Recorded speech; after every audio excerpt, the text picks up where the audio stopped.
Hey everyone. Okay, today's video is on 5 foods that can cause hormonal imbalances.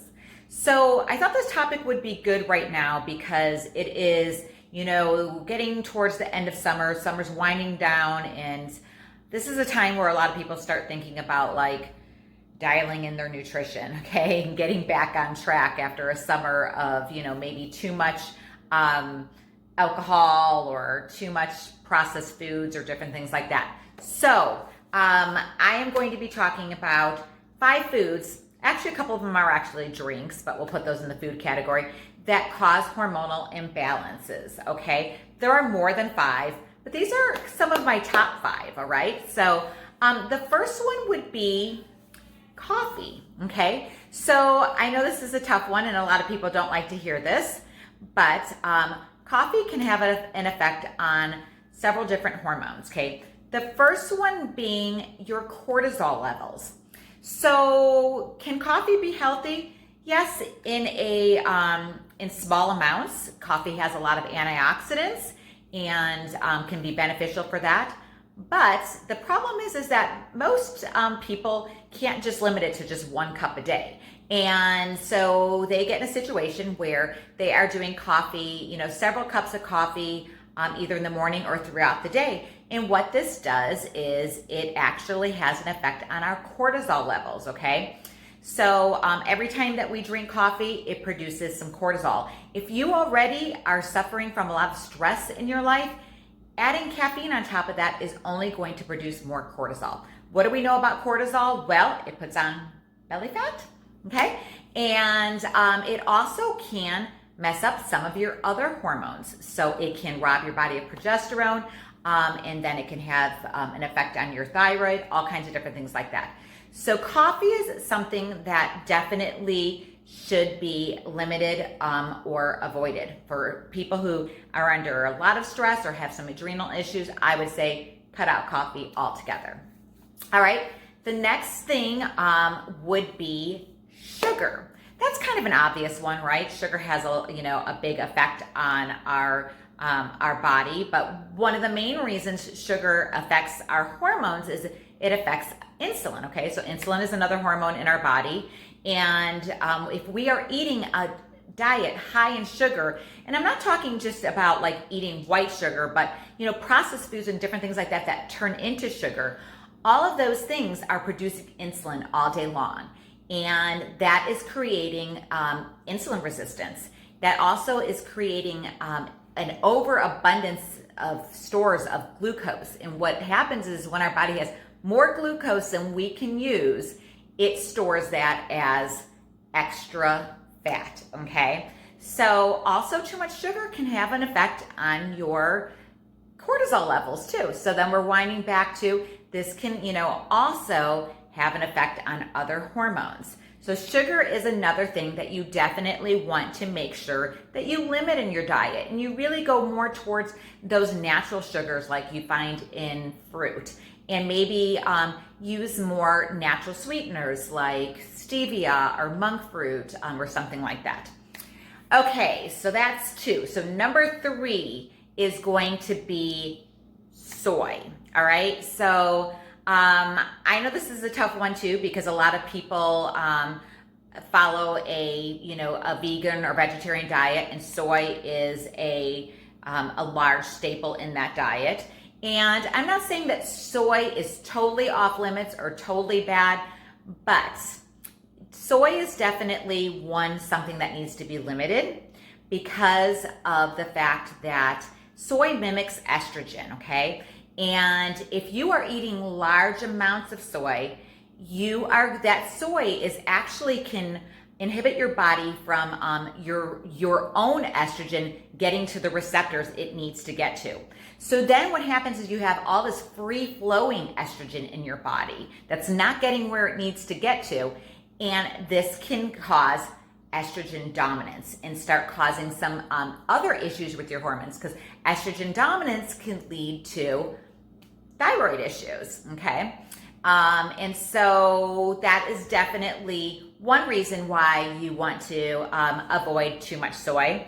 The other thing is that a lot of soy out there is a lot of it is in processed foods, and it's not the best soy, okay? It's usually genetically modified. It usually is not organic. And so we really, really want to avoid those type of soy. If you are going to eat any soy, I would still recommend limiting it for men or for women, because it actually, that excess estrogen also has an effect on your testosterone for both men and women. And I would say if you're going to eat it, you definitely want to go for a non-GMO organic soy and eat that in limited amounts, okay? Not in processed foods. All right, that's number 3.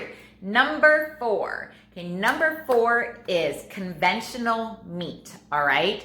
So there is a lot of junk that can be added into conventional meat, all right? So we're talking about, factory meat, like, cows and chickens and all of these different things that are heavily shot up with hormones, antibiotics, and different things like that, that are fed non-GMO type feed. And so this can have an effect on several different hormones, okay? It can have an effect on our estrogen levels. So one thing I can tell you personally is that, at a very young age, I remember I was like 15 or 16 was the first time that I actually had my first issue with a ovarian cyst.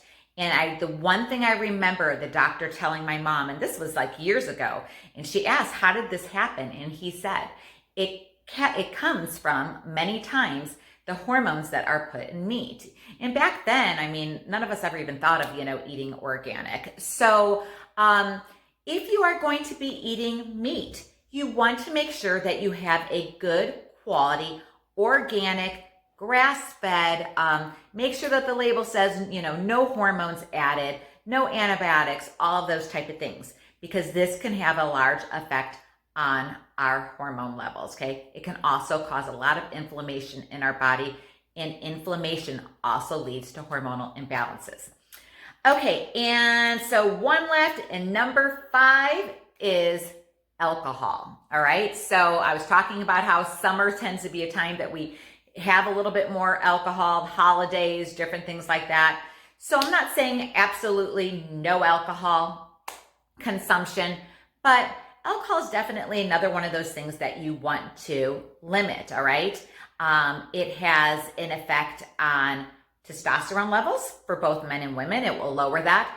It has an effect on your insulin levels, okay, because it pretty much turns to sugar in your body. So then you're looking back at having insulin resistance, fat gain. It has an effect on your cortisol levels, and it also has an effect on your estrogen levels. So alcohol is definitely something that you want to enjoy, when celebrating, or maybe occasionally on the weekends with your friends, but not something that you want to have on a daily basis, because it definitely will have an effect on your hormones. All right.